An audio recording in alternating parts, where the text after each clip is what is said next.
Nathalie est allée rencontrer Pierre Damour, le maire d'Amqui, et Marie-Camille Saint-Amour de l'OBVMR pour parler des stratégies d'éradication de la berce spondyle qui ont lieu cet été dans la ville d'Amqui.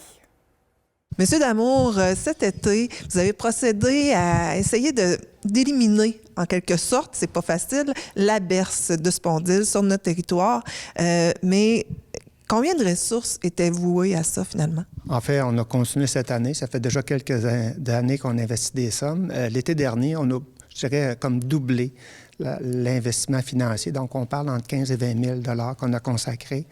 Mais bien sûr, ce n'est pas des argents directement qui étaient... On a eu l'aide du Fonds vert pour réaliser, donc s'assurer qu'on est capable de gérer adéquatement notre biodiversité. Donc, ça a permis l'embauche de 2 jeunes travailleurs. Donc, pendant toute la période estivale, on a eu la collaboration de 2 jeunes. Donc, ils ont procédé à de la coupe, ils ont procédé également à de l'arrachage de plantes.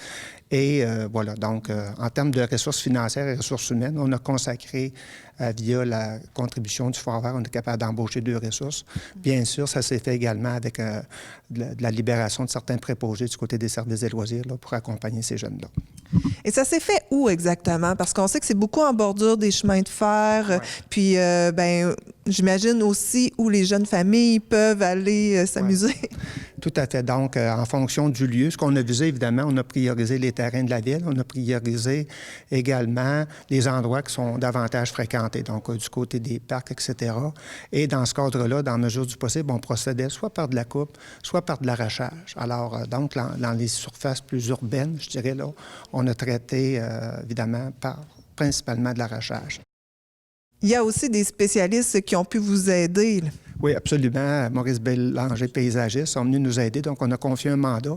Dans ce cas-là, évidemment, ils ont procédé par de l'arrosage. Donc, on ne fait pas ça à l'intérieur des parcs. Donc, en bordure, pense entre autres à la rue des Forges, donc le long de la voie ferrée, entre autres, on a procéder à de l'arrosage. Bien sûr, quand on utilise ce type d'herbicide-là, il n'y a pas que la berce qui écope. On a d'autres types, évidemment, d'herbes. Donc, si vous allez le long de la rue des Forges, vous allez avoir peut-être qu'il y a des secteurs où l'herbage est devenu plus brun que vert. Alors, mais c'est une autre façon. Donc, sur des plus grands territoires, donc sur des plus grandes... dans notre réseau routier, évidemment, il y a moins de fréquentation citoyenne. Donc, on utilise un procédé qui est plus robuste, mais qui ne met pas en danger là, les effets liés à l'utilisation d'un herbicide. Ouais. C'était quoi exactement l'herbicide? Oh, je n'ai pas le nom précis, mais bref, ce qu'on sait, c'est que ça prend des gens qui sont qualifiés pour procéder à ce type d'arrosage-là. Donc, ce que possédait le groupe Bélanger pour procéder. Le nom exact, là, je ne l'ai pas par cœur, mais voilà. Donc, on a besoin de compétences spécialisées qui ont des permis pour procéder à ce type d'utilisation de produits d'herbicide. Est-ce que l'organisme de bassin versant Matapédia-Restigouche vous est venu en aide un peu? Bien sûr, puis je les ai croisés à quelques reprises. D'abord, on avait 2 jeunes dynamiques là, que je vais féliciter pour leur intérêt, leur contribution là, dans ce contexte-là. Ils étaient des passionnés, puis ils ont fait leur travail avec beaucoup de compétences. On les félicite. Puis du côté de l'OBVMR, ils ont continué de nous soutenir. Ils ont eu des rencontres avec ces jeunes-là pour les aider là, dans leur mandat qu'on leur a fait confier. Alors oui, on compte toujours sur la collaboration appréciée de l'organisme bassin versant là, pour nous aider à éradiquer... on le sait, il va falloir qu'on poursuive les autres années, mais à tout le moins, il faut savoir qu'annuellement, année après année, on investit des sommes, mais il va falloir qu'on ait d'autres aides. Il va falloir qu'on continue d'avoir le support financier de d'autres partenaires pour réussir à, je dirais, limiter l'expansion de cette herbe-là. Mais c'est un dossier qui est majeur du côté de la ville d'Amqui et qui déborde même des limites de la ville d'Amqui. Alors, ce qu'on travaille pour les prochaines années, on essaie d'établir un partenariat d'autres municipalités. On a accès à des programmes de nouveaux modèles d'intercoopération municipale qui pourraient nous permettre de réaliser des projets, déposer des projets du côté du ministère des Affaires municipales. Donc, on travaille sur ce projet-là pour augmenter les effectifs, là, puis s'assurer qu'on est capable d'agir davantage qu'on le fait actuellement. Parmi les partenaires qu'on souhaite, évidemment, ça suppose la collaboration citoyenne. Donc, on agit du côté de la ville, on sait qu'on est capable d'aller partout, mais au moins on fait des efforts année après année. Les autres partenaires importants qu'on a dans cet enjeu-là, évidemment, c'est le MTQ et le CM. Lorsqu'on regarde où est-ce qu'est la prolifération de cette plante-là, bien souvent, on va l'avoir le long de la 132 et on va l'avoir également le long de la voie ferrée. Alors, il faut que ces deux partenaires-là s'associent à l'enjeu qu'on a d'éradiquer cette plante-là. Alors, on espère que ça va continuer les années qui suivent. Puis, on espère aussi la voir disparaître un jour. Oui, on le souhaite, mais c'est un enjeu majeur. Sur bien des endroits, on est interpellé également par les agriculteurs. Hein? Donc, en bordure des grands champs, là, on voit que ça prolifère. Oui, c'est un enjeu majeur, mais comme je l'ai dit, on va continuer de mettre les ressources, mais on va avoir besoin d'autres partenaires pour nous aider. Puis c'est un enjeu qui devient matapédien. Là. Ça déborde des territoires des limites de la ville d'Amqui, mais on va, comme je le mentionnais, on va essayer de travailler à réaliser des projets intercoopératifs avec d'autres municipalités pour réussir à l'éradiquer. Oui, c'est ce qu'on vise ultimement, mais il va falloir qu'on fasse preuve de patience. On n'abandonnera pas. On va mettre les ressources requises qu'il faut, mais on va s'assurer de faire ça avec l'aide, entre autres, du ministère des Affaires municipales. Alors, merci beaucoup, M. Damour. Ça fait plaisir. Au plaisir. Au revoir. En résumé, ce qu'on a fait durant la saison estivale 2019 pour la Berce Spondyle, on a vraiment continué encore tout ce qui est sensibilisation, puis tout ce qui est guider les municipalités, les MRC dans cette lutte-là. Donc, on a sorti des nouveaux outils de sensibilisation pour les citoyens qui vont pouvoir être utilisés par les municipalités ou toute autre personne qui veut utiliser cet outil de sensibilisation-là. On a fait des kiosques, beaucoup de communiqués de presse, de posts Facebook. Fait que vraiment, on a continué dans la sensibilisation pour l'éducation, pour que le monde puisse savoir quoi faire, comment le faire, puis vraiment de manière sécuritaire. Puis aussi, avec les municipalités, pour ceux qui avaient des employés cette année, qui pouvaient faire des actions sur leur territoire, bien, on est allé les rencontrer pour leur donner des formations.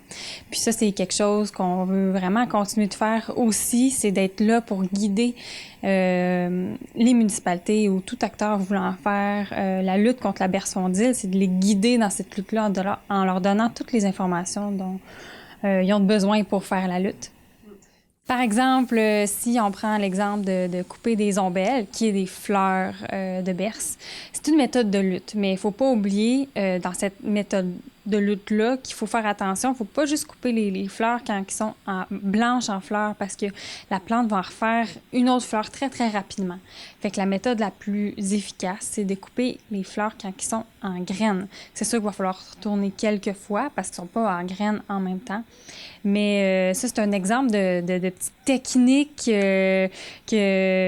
qu'on peut vraiment donner comme information aux citoyens puis aux municipalités. C'est quelque chose de facile, mais il faut le savoir. Fait que ça, c'est vraiment un exemple de technique de lutte qu'on fait la sensibilisation.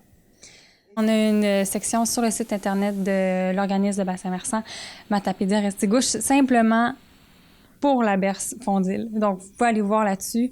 C'est divisé en plusieurs volets, un pour l'identification, un pour la cartographie, puis un sur les méthodes de lutte. Bien, dans ce volet méthode de lutte-là, il y a plein de choses qui vous est expliquées, quand le faire, comment le faire, selon votre type de terrain.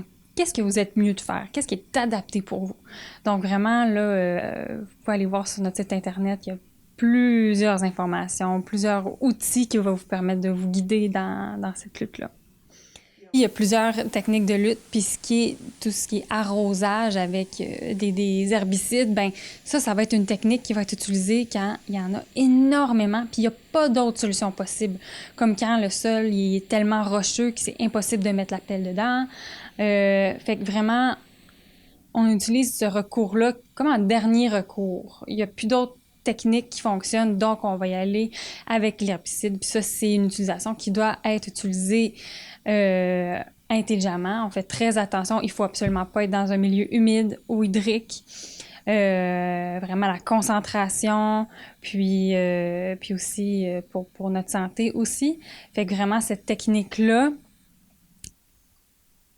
est utile, mais c'est à certains moments opportuns. Puis si on a la possibilité d'utiliser un autre traitement que ça, c'est ça qu'on va favoriser. Comme nous, cet été, on a fait des traitements sur des colonies qui sont isolées, donc en périphérie de tout ce qui est la grosse colonie, pour empêcher que ça se rende encore plus loin. Fait que nous autres, c'est ça qu'on a favorisé vraiment comme traitement cet été. Vraiment des colonies isolées, pour pas après ça que ça se ramasse dans le bois, puis plus loin vers le nord. Donc, c'est ça. Puis, vraiment, majoritairement, on est allé à la pelle, mais ça nous est arrivé d'utiliser des herbicides, mais c'est seulement qu'une fois. Puis, c'est comme pour donner un coup de pouce de départ, mais vraiment, si c'était possible de ne pas l'utiliser, on l'aurait pas fait. Puis c'est ça, c'est dans des situations où c'est réellement nécessaire. Pour les agriculteurs, on a un projet avec le MAPAC, qui est le club Action Sol en ce moment. Puis, on fait des traitements expérimentaux en champ. Donc, oui, ils peuvent nous contacter pour avoir des informations, mais il y a aussi le club Action Sol qui s'y connaissent vraiment bien en tout ce qui est herbicide, et aussi le MAPAC. Donc, on est les 3 organismes qui peuvent contacter pour obtenir de l'information. Puis, justement, avec le nouveau projet qu'on a sur pied, ça permet vraiment de voir quel herbicide est les plus efficaces, puis aussi à quelle période de l'année c'est mieux de l'utiliser. Donc, c'est ça. Les agriculteurs peuvent nous contacter pour poser des questions.